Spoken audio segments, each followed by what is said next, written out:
There it is. So this is the new PPDBillet. We're calling it the Dial-A-Grip. It's a locking block system for the Associated TC6, and now we're going to go do some fun stuff and go out and bang this thing around and see what happens.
Alright, this is round 4 of the beat-a-thon, trying to check the arm mounting system. We're calling the Dial-A-Grip from PPD. And we took some pretty thorough beatings there. That last one's a pretty good hit. And from what I noticed compared to the original system, that definitely would have loosened up the original arms.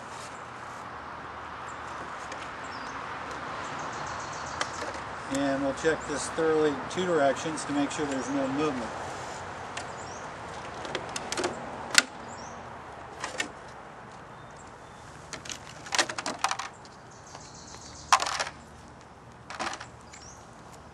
First we'll check in the direction that the old ones were loosening, like this.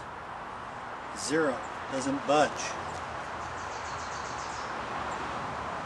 0, doesn't budge. 0, 0. These things are actually so solid it feels like the axles, or excuse me, the arms are locked, but they're definitely still working freely. The last potential for movement with this system, because we're using a Dial-A-Grip, which is an adjusting system, potentially, if a force hit hard enough this direction, it could move the block up. And we have set screws on the top that adjust where that arm locates, and if it did move up, then you would no longer feel any tension on this screw head. You could quickly check that by just making sure it's still snug.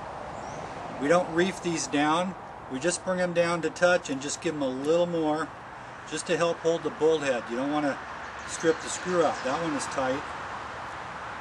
That one is tight. 3 is tight. 4 is tight. 5 is tight. 6 is tight. 7 is tight. 8. So that's 4 rounds of thorough thrashing. To review, I pulled out a wheel, one of these speed mines, pulled it right off the rim, right through the hex that was holding it. By the way, that was a non-flanged hex, and I don't think those are such a great idea. I've changed to a flanged hex, which is going to trap that wheel a little better, but nonetheless, that doesn't happen too often, especially with a speed mine wheel. And I broke a blade, actually gouged up my, whoop, I got another one that time. As you can see here, I've lost the same blade again, and I've actually damaged the outdrive a little bit. I guess that's the cost of doing a little testing here. Not a huge deal. TC6 held up well. Everything else, I didn't break any C-hubs. The arms all look good.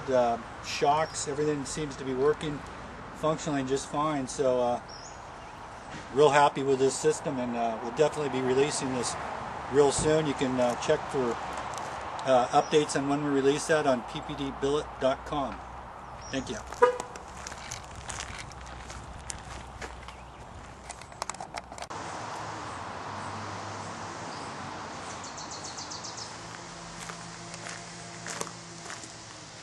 Well, after just finishing our last run here, checking out the PPDBillet Dial-A-Grip mounting system, arm blocks. Last corner I totally took out the servo system on this, and that's all the thrashing this thing's taken for the day, because I don't have any spare servo parts. So maybe it just came loose. Maybe it is okay. But anyway, back to what we're checking. We're actually here to test out these lock blocks, this Dial-A-Grip mounting system, where each block individually moves up and down to change your dive and squat angles. So first thing after that last run, we're going to check. This is run 5. We're going to check for any movement in the arm. We got none here. We got none here. We've got none here, and we've got none here. So to tally that up, we pulled the wheel off through the hex. We've broken two blades, which isn't all that uncommon, but it's definitely a sign of hard impact. Kind of destroyed one of my outdrives there. And the most recent is I've taken out the servo saver on this now, so this thing's done for the day, as I said. The last check we're going to do is to make sure that the mounting system, since it's slotted, there's only one possible direction it could move. It could move up if enough force was generated. We don't think it would, and it hasn't proven not to yet, but last run check here. And that's tight. That's tight. Once again, if this block shifted up, there would be gap under the set screw, and I would feel the play there. I've also double checked this with a dial indicator on the board to be 100% certain that it did not move. That one's tight. Number 4 is tight.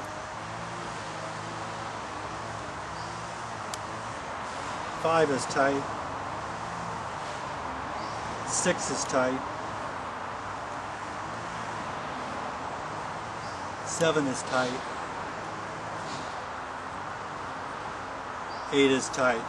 So there we have it. We're done for the day, and I'm thoroughly convinced after what I've seen here today, this solves all the problems. Has added a really nice feature to actually be able to fine-tune your dive and your squat angles. It's that's probably an adjustment a lot of people don't make because it's such a pain in the rear to change blocks. But now, 2 screws, adjust, tighten back up, double check your ride height and droop, and you're ready to roll. So that's it. Kevin Patterson from PPDBillet.com and the PPDBillet dial grip blocks. Thank you.